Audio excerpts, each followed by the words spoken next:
सूत्रों के अनुसार पवन सिंह को यह धमकी बिग बॉस के फिनाले में शामिल होने से ठीक पहले एक फोन कॉल के जरिए दी गई थी और पवन सिंह को शो में जाने से रोकने की कोशिश की गई थी। इस कॉल में यही कहा गया था सलमान खान के साथ अगर मंच शेयर किया तो आगे कभी काम नहीं कर पाएंगे। पावर स्टार से मोटी रकम की डिमांड भी की गई थी। घटना के तुरंत बाद पवन सिंह की टीम ने सुरक्षा एजेंसियों को पूरे मामले की जानकारी दी। पुलिस ने मोबाइल नंबर और कॉल डिटेल्स के आधार पर जांच शुरू कर दी। बताया जा रहा है कि धमकी कॉल उन्हें गंभीर परिणाम भुगतने की चेतावनी दी गई थी। हालांकि धमकी के बावजूद पवन सिंह ने बिग बॉस में शामिल होने का फैसला लिया।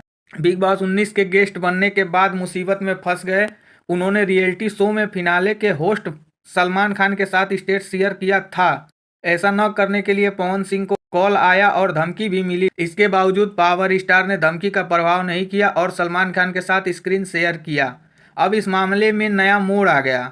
पवन सिंह की तरफ से मुंबई पुलिस को 2 अलग अलग शिकायत दी गई। उन्होंने बताया कि उनसे पैसे की डिमांड की गई और धमकी भी दी गई। मुंबई क्राइम ब्रांच के एंटी एक्सटॉर्शन सेल को शिकायत दी गई। पवन सिंह और उनकी टीम क्राइम ब्रांच दफ्तर पहुंचे और पवन सिंह से जुड़े और उनका काम देख रहे लोगों को बिहार से लेकर मुंबई तक के नंबरों पर मैसेज किया गया, ऑडियो भेजा गया।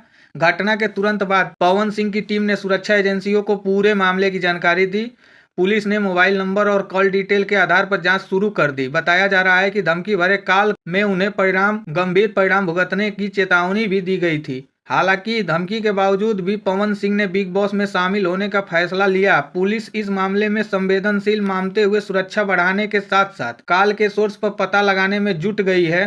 पवन सिंह भोजपुरी इंडस्ट्री के लोकप्रिय चेहरों में से एक हैं। उनके बिग बॉस के फिनाले में आने को लेकर फैंस के बीच काफी उत्साह था। पवन सिंह ने सलमान खान के सामने शो में डांस किया, खुद भी नाचे और सलमान खान को भी नचाया। पवन सिंह को टीआरपी किंग कहा जाता है। इन दिनों वो हिंदी शो में आकर शान बढ़ा रहे हैं। लेकिन दोस्तों, सोचने वाली बात यह है, क्या ये टीआरपी के लिए किया गया?